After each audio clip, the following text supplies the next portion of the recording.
expressions with which it is interlaced seemed to him so many pearls of eloquence, especially when he came to read the love addresses and challenges, many of them in this extraordinary style. The reason of your unreasonable usage of my reason does so enfeeble my reason that I have reason to expostulate with your beauty. And this, the sublime heavens which, with your divinity, divinely fortify you with the stars, and fix you the deserver of the desert that is deserved by your grandeur. These and such like rhapsodies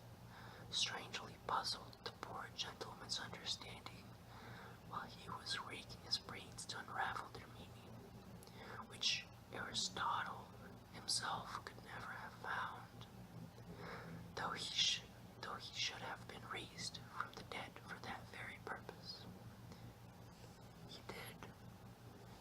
did not so well like those dreadful wounds which Don Bellianis gave and received, for he considered that all the art of surgery could never secure his face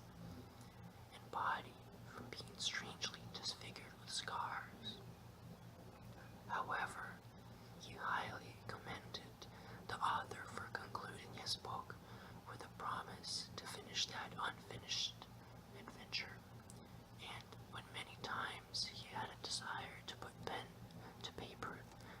and faithfully and literally finish it himself, which he had certainly done, and doubtless with good success, had not his thoughts been wholly engrossed with much more important designs. He would often dispute with the curate of the parish, a man of learning, that had taken his degrees at Cuenza, as to which was the better knight,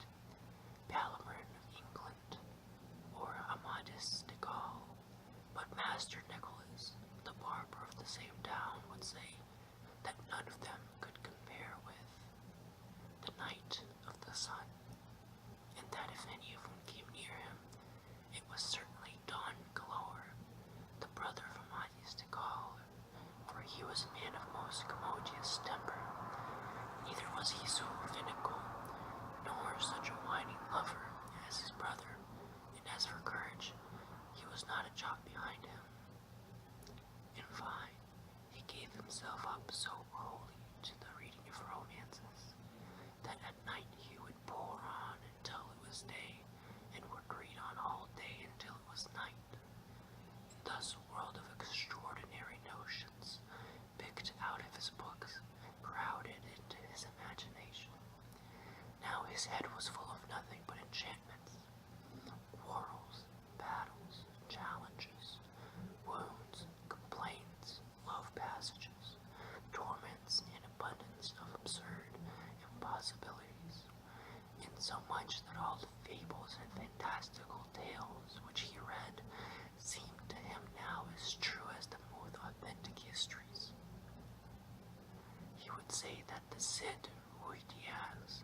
was a very brave knight, but not worthy to stand in competition with the Knight of the Burning Sword, who, in a single backstroke, had cut in sunder 2 fierce and mighty giants.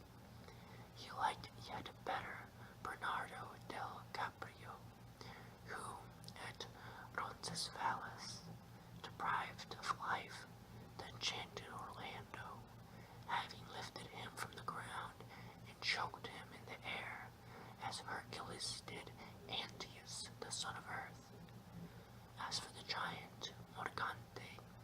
he always spoke very civil things of him, for among that monstrous brood,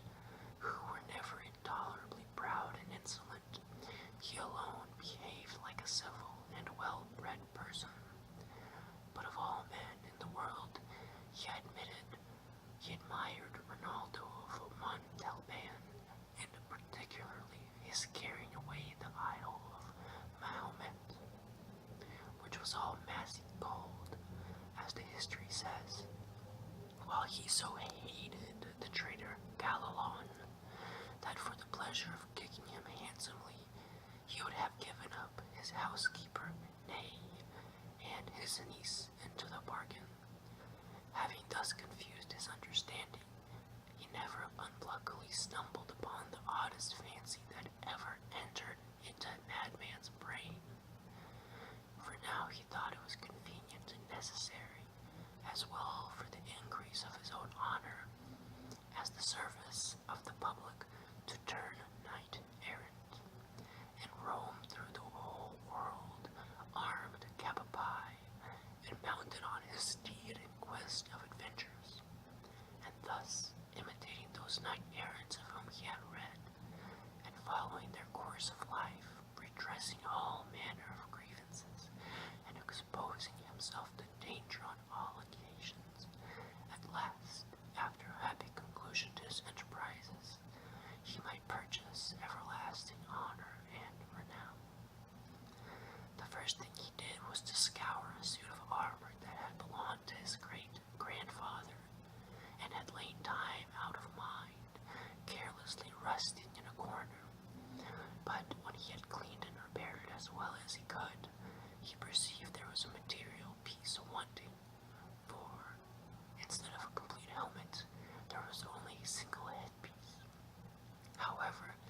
his industry supplied that defect, for with some pasteboard he made a kind of half-beaver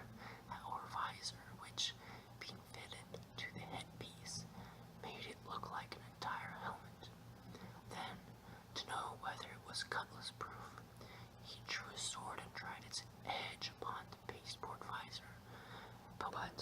with the very first stroke he unluckily undid in a moment what he had been a whole week in doing. He did not like its being broke with so much ease, and therefore, to secure it from the like accident, he made it anew, and fenced it with thin plates of iron, which he fixed on the inside of it so artificially, that at last he had reason to be satisfied with the solidity of the work, and so without any farther experiment,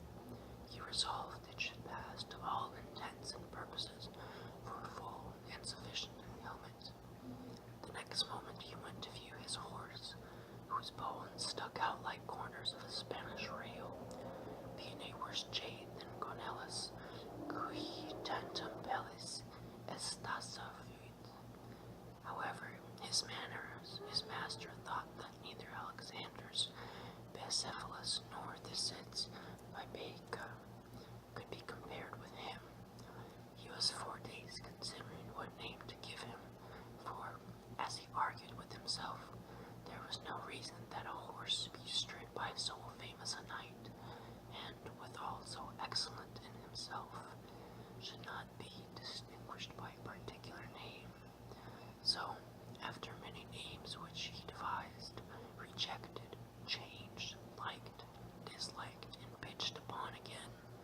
he concluded to call his horse Rosinante.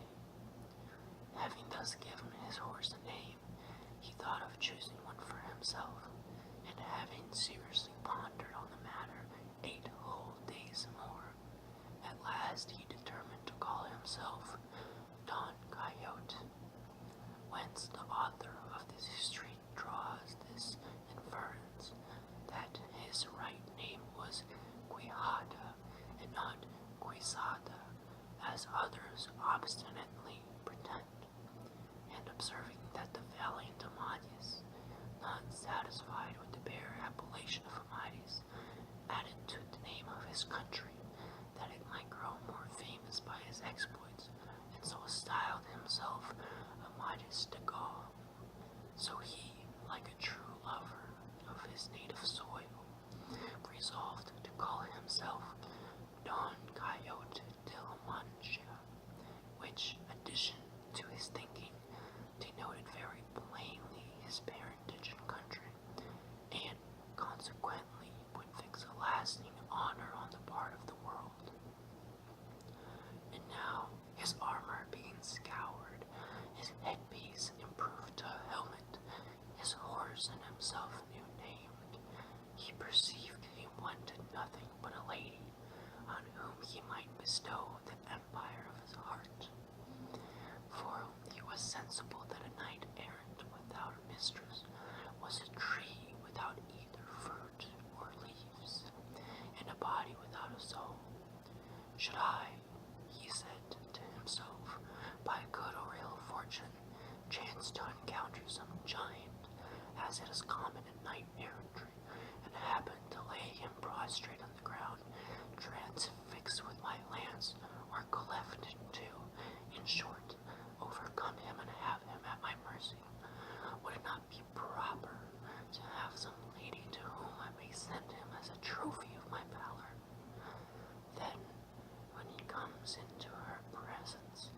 throwing himself at her feet, he may thus make his humble submission. Lady, I am the giant Caracol Impro, lord of the island of Malindrania, vanquished in a single combat that never deservedly enough extolled knight-errant Don Quixote de la Mancha, who has commended me to cast myself most humbly at your feet, that it may please your honor to dispose of me according to your will. Near the place where he lived dwelt a good-looking country girl, for whom he had formerly had a sort of inclination, though it is believed she never heard of it, nor regarded it in the least. Her name was Aldonza Lorenzo, and this was she whom he thought he might entitle to the sovereignty of his heart, upon which he studied